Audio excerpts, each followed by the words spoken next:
और अब हम जातिगत जनगणना को आपके लिए डिकोड करेंगे और आपको बताएंगे कि भारत में इस जनगणना से क्या क्या बदल सकता है। आपने देखा होगा चारों तरफ आजकल जातिगत जनगणना की चर्चा हो रही है। तो ऐसा क्या होने वाला है नया हमारे देश में कि आपको आज इसके बारे में जानना चाहिए। सरकार ने अपने नए आदेश में कहा है कि भारत की अगली जनगणना वर्ष 2026 से शुरू होगी, यानी अगले साल से, और ये कुल 2 चरणों में होगी। इनमें पहले चरण में 1 अक्टूबर 2026 से हिमाचल प्रदेश, उत्तराखंड, जम्मू कश्मीर और लद्दाख में जातिगत जनगणना होगी और दूसरे चरण में 1 मार्च 2027 से देश के बाकी राज्यों में जनगणना का काम शुरू होगा। अब तक यह स्पष्ट नहीं हुआ है कि यह जनगणना वर्ष 2029 के लोकसभा चुनावों से पहले ही हो जाएगी और इसके आंकड़े पहले ही आ जाएंगे या इसके आंकड़े जो आएंगे वो चुनावों के बाद रिलीज किए जाएंगे। ये जानकारी इसलिए बड़ी महत्वपूर्ण है क्योंकि नई जनगणना के आधार पर 2 चीजें तय होनी हैं। पहला, इस देश में महिला आरक्षण, जिसके तहत महिलाओं को लोकसभा और विधानसभाओं में 1/3 यानी 33% आरक्षण मिलना है। और दूसरा, परिसीमन, जिसका मतलब होता है मौजूदा लोकसभा क्षेत्रों की सीमाओं को फिर से निर्धारित करना और देखना कि देश में कहां-कहां कितनी लोकसभा सीटें बढ़ानी है और कितनी घटानी है। और वो जनसंख्या के बारे में जब हमें पता चलेगा तो जनसंख्या के हिसाब से ये परिसीमन किया जाएगा। यहां बहुत सारे लोग ये भी सोच रहे हैं कि जनगणना शायद अलग होती है और ये जातिगत जनगणना अलग है, जबकि असल में ये दोनों एक ही है। तो पहली चीज तो ये समझ लीजिए कि ये जनगणना ही है जो कि हर 10 साल में होती है। सरकार देश की कुल जनसंख्या को की जो गणना करेगी इसे हम जनगणना कहते हैं और इसी जनगणना में जब लोगों से उनकी जाति पूछी जाएगी तो ये जातिगत जनगणना बन जाएगी। लेकिन ये है जनगणना ही। भारत में आखिरी जनगणना 14 साल पहले वर्ष 2011 में हुई थी और आज मैं उस जनगणना का एक फॉर्म अपने साथ लेकर आया हूं। अगर आप 14 साल पुराने इस फॉर्म को देखेंगे तो इसमें कुल मिलाकर 29 कॉलम थे, जिनमें जाति का अलग से कोई कॉलम नहीं था। आज आप देखिए कि जो जनगणना होती है वो कैसे होती है, कौन सा फॉर्म भरा जाता है। ये वही फॉर्म है। इसमें जाति का कोई कॉलम नहीं था। इसकी जगह सिर्फ अनुसूचित जाति और अनुसूचित जनजाति का कॉलम हुआ करता था और बाकी लोगों को अपनी जाति नहीं बतानी होती थी। अगर आप SC और ST नहीं हैं तो फिर आपकी जाति नहीं पूछी जाती थी। तो ये देखिए आपके सामने मैं भी ये जो लेकर आया हूं, देखिए इस प्रकार की जनगणना होती है। भारत की जनगणना 2011 में ये फॉर्म था और इस फॉर्म में जब आप देखेंगे तो ये जो कॉलम नंबर 8 है, ये जहां मेरी उंगली है, ये कॉलम नंबर 8 SC और ST उनके लिए होता था। ये देखिए इस तरह से ये भरा जाता था और इसमें क्या लिखा है, अनुसूचित जाति और अनुसूचित जनजाति। क्या ये व्यक्ति अनुसूचित जाति और जनजाति का है? यदि हां तो खाने में कोड दें और अगर नहीं है तो खाने में 3 लिखें। अगर आप अनुसूचित जाति के हैं तो 1 लिखिए, जनजाति के हैं तो 2 लिखिए और अगर आप नहीं हैं उस वर्ग में तो फिर 3 लिखिए। ऐसा इसमें लिखा जाता था। असल में इसके बाद 10 साल के बाद जब फिर से जनगणना हमारे देश में होनी थी 2021 में 22 में, तो आपको याद होगा तब हमारे देश में कोविड आ गया था और उसकी वजह से ये जातिगत जनगणना हमारे देश में नहीं हो पाई थी।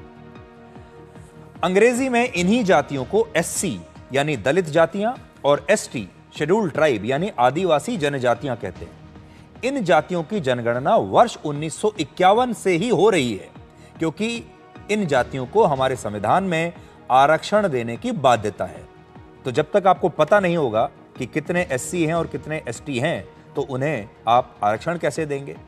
और वो पूरा डेटा आपको जनसंख्या जब आप गिनते हैं अपनी, उस समय आपको बनाना होता है। सरल शब्दों में कहें तो संविधान से इन पिछड़ी जातियों को आरक्षण मिला है इसीलिए जनगणना के सर्वे में केवल इन्हीं जातियों की गणना हुई, क्योंकि इन्हें आगे चलकर हमें आरक्षण देना है। लेकिन अब यह व्यवस्था बदल जाएगी।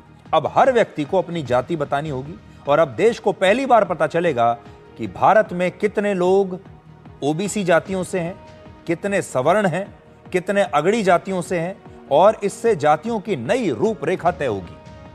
35 साल पहले वर्ष 1990 में ओबीसी जातियों को नौकरियों और शिक्षा में आरक्षण मिलना तो शुरू हुआ, लेकिन अब तक ओबीसी जातियों की सही जनसंख्या सरकारों को पता ही नहीं है।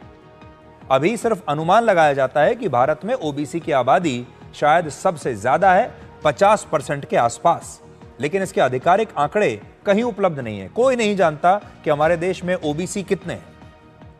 हालांकि इस बार की जनगणना से भारत में पहली बार सभी जातियों का एक ब्रेकअप आप सबके सामने आ जाएगा। आपको पता चल जाएगा कि हमारे देश में कितनी पिछड़ी जातियों के लोग हैं, कितने ओबीसी हैं, कितने अगड़ी जातियों के लोग हैं। उसमें से भी जो भी ब्रेकअप है वो सब आपके सामने होगा। आज बहुत सारे लोग ये भी जानना चाहते हैं कि जातिगत जनगणना के आंकड़ों से देश में क्या बदल जाएगा। तो इस सवाल का जवाब जानने के लिए आपको 94 वर्ष पीछे वर्ष 1931 में आज हम लेकर चलते हैं, फ्लैशबैक में, जब आखिरी बार ब्रिटिश काल में जनगणना के दौरान लोगों की जातियां पूछी गई थी। तो ये वो समय था 1931 जब हमारे देश में आखिरी बार जातिगत जनगणना हुई थी, उसके बाद से बंद हो गई। उस समय यह जनगणना बलूचिस्तान से लेकर बर्मा तक हुई थी, क्योंकि तब बलूचिस्तान और बर्मा तक हमारा ही देश फैला हुआ था। हालांकि कहते हैं कि इस जातिगत जनगणना ने उस वक्त के भारत के सामाजिक, राजनीतिक और आर्थिक ढांचे को काफी प्रभावित किया था और अंग्रेजों ने इसके जरिए भारत के समाज को बांट दिया था। इससे जो पहली बार है, इसकी वजह से प्रमुखता से यह बात सामने आई थी कि पिछड़ी और निम्न जातियों के मुकाबले अगड़ी जातियों की संख्या हमारे देश में बहुत कम है। तो इससे क्या पता चला? पिछड़ी जातियां हमारे देश में ज्यादा हैं, निम्न जातियां हमारे देश में ज्यादा हैं और अगड़ी जातियों के लोग कम हैं। लेकिन समाज में जो कंट्रोल है वो अगड़ी जातियों का ही है, यानी जो मुट्ठी भर अगड़ी जाति के लोग हैं यही सब कुछ कंट्रोल कर रहे हैं। इन्हीं आंकड़ों ने भारत में सामाजिक सुधार और आरक्षण के विचार को बल दिया था और लोग कहने लगे कि पिछड़ों की संख्या देश में ज्यादा है, इसलिए उन्हें उनका हक और अवसर भी ज्यादा मिलने चाहिए। इससे भारत के समाज में जो जातिगत भेदभाव होता था उसने एक राजनीति का रूप ले लिया। अंग्रेज चाहते तो वो इस जातिगत जनगणना के आधार पर भारत के पिछड़े समाज का उत्थान कर सकते थे, क्योंकि मकसद तो यही होना चाहिए था। लेकिन अंग्रेजों ने ऐसा किया नहीं। उन्होंने भारत के समाज को इन आंकड़ों के जरिए और बांट दिया। पिछड़ी जाति के हिंदुओं में यह भावना पैदा कर दी कि उनका शोषण अंग्रेजों से भी ज्यादा अगड़ी और सवर्ण जाति के लोग कर रहे हैं, जबकि उनकी जनसंख्या पिछड़ी जातियों के मुकाबले बहुत कम है। इतिहास में अंग्रेजों की इसी नीति को बांटो और राज करो की नीति कहा जाता है। अंग्रेजों ने जैसे धर्म के आधार पर हिंदू और मुसलमानों को बांटा, मुसलमानों के लिए एक अलग चुनाव क्षेत्र बनाया, ठीक उसी तरह डिप्रेस्ड क्लासेस यानी पिछड़ों के लिए अलग चुनाव क्षेत्र बनाने का भी प्रस्ताव आया, जिसे कम्युनल अवार्ड कहा गया। इसके तहत दलित नागरिक अपने निर्वाचन क्षेत्र में दलित नेता को ही वोट देकर उसे अपना प्रतिनिधि चुन सकते थे। यह बात उस समय महात्मा गांधी और कांग्रेस के नेताओं को अच्छी नहीं लगी और उन्होंने इसका विरोध किया था। कांग्रेस ने तो जातिगत जनगणना का ही बहिष्कार करने के लिए आंदोलन चलाए और 11 जनवरी 1931 को एक विरोध प्रदर्शन हुआ जिसका नाम था सेंसस बॉयकॉट संडे।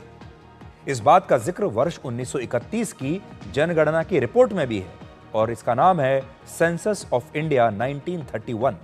उस वक्त महात्मा गांधी और कांग्रेस का मानना था कि अगर दलित वर्ग सिर्फ अपने वर्ग के लोगों को ही वोट देते रहेंगे तो वो अपने प्रतिनिधि को चुनेंगे और इससे भारत का हिंदू समाज और भी ज्यादा बढ़ जाएगा, जबकि डॉक्टर भीमराव अंबेडकर इसका समर्थन कर रहे थे। तो ये एक ऐसा समय था जब महात्मा गांधी और भीमराव अंबेडकर आमने सामने थे, उनकी राय अलग थी। डॉक्टर अंबेडकर का कहना था कि जातिगत जनगणना में पिछड़ों की कमजोर स्थिति साफ दिखती है, इसलिए उन्हें अलग निर्वाचन क्षेत्र और निर्वाचक मंडल की व्यवस्था मिलनी ही चाहिए। लेकिन बाद में इस पर विवाद हुआ और महात्मा गांधी के विरोध की वजह से यह तय हुआ कि दलितों के लिए अलग से चुनाव क्षेत्र नहीं बनाए जाएंगे, बल्कि उनके लिए कुछ सीटें आरक्षित कर दी जाएंगी। ये वही समय था जहां से पिछड़ों के लिए आरक्षण का भी विचार आया और दलितों के लिए कुछ चुनाव क्षेत्रों को आरक्षित करने की व्यवस्था आ गई, जो आज भी है। संक्षेप में कहें तो 1931 की जातिगत जनगणना वो टर्निंग पॉइंट था जिससे भारत में पिछड़ों के लिए आरक्षण और चुनावों में पिछड़ों के लिए आरक्षित सीटों की व्यवस्था को बल मिला और धीरे धीरे ये व्यवस्था भारत में अपनी जड़ें जमाती चली गई।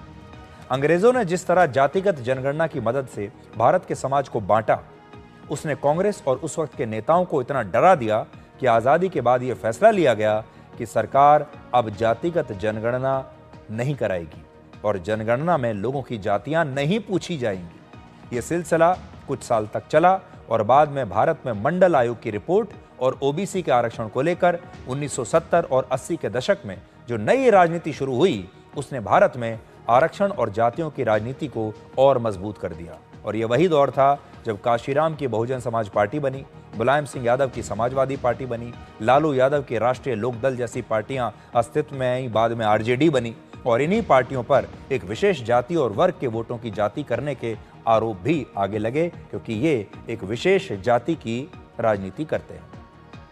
आज भी जब जातिगत जनगणना कराने की खबर आई तब बहुत सारे नेता और पार्टियां इसकी सही जरूरत को समझ नहीं पा रहे हैं। जातिगत जनगणना का दो तरह से इस्तेमाल हो सकता है। पहला, भारत में जातियों के आधार पर उनकी आर्थिक और सामाजिक स्थिति को सुधारते हुए देखते हुए उनके हिसाब से योजनाएं बनाई जा सकती हैं। ये डेटा, ये आंकड़े बड़े काम के हैं। अगर कोई इन्हें सही रूप से अगर इस्तेमाल करना चाहे तो इनसे पिछड़ों के लिए बहुत कुछ किया जा सकता है। उन्हें पक्के मकान, मुफ्त अनाज और उनके लिए आरक्षण को सही मायनों में परिभाषित किया जा सकता है। सरकार ये कर सकती है कि उन पिछड़ी जातियों और वर्गों को आरक्षण से कैसे सशक्त किया जा सके और समाज में जो लोग हाशिए पर हैं और जिन्हें मौजूदा व्यवस्था में आरक्षण का अवसर नहीं मिल पा रहा है, उन तक भी सरकार कैसे पहुंचे, ये इससे पता चलेगा। क्योंकि जब आपके पास आंकड़े ही नहीं हैं, जब उन लोगों के नाम नहीं हैं, उन लोगों का पता आपके पास नहीं है, उनके मोबाइल नंबर नहीं है,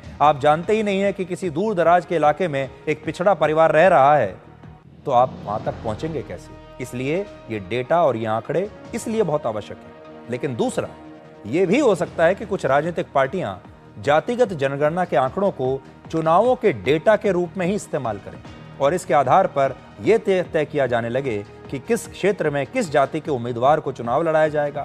टिकट बांटने में यह डेटा काम आने लगेगा। किस राज्य में किस जाति के वोटों की राजनीति करनी है, ये इसके काम आने लगेगा। यानी ऐसी स्थिति में जातिगत जनगणना के आंकड़े राजनीतिक पार्टियों के लिए एक कुंजी का काम करेंगे।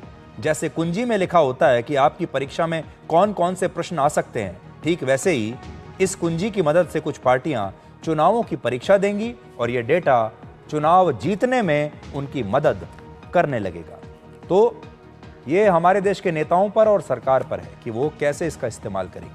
तीसरा, जातिगत जनगणना के नए आंकड़ों से आरक्षण की रूपरेखा में बदलाव लाने की मांग भी उठ सकती है और आरक्षण को बढ़ाने की मांग भी और मजबूत हो सकती है, क्योंकि ये इस पर निर्भर करेगा कि डेटा क्या कहता है, डेटा में क्या आता है, पिछड़ों की संख्या कितनी है, बाकी के जो पिछड़ी जातियां उनकी संख्या कितनी है, अगड़ों की जाति कितनी है, और हो सकता है कि एक नई परिभाषा आपको इसके बाद देखने को मिले। और आखिर में हम यही कहना चाहते हैं कि मान लीजिए अगर जातिगत जनगणना से ये पता चल गया कि किस जाति के किस राज्य और पूरे देश में कितने लोग हैं, तो उस जाति के सारे लोगों का प्रतिनिधित्व क्या सिर्फ एक ही परिवार करेगा?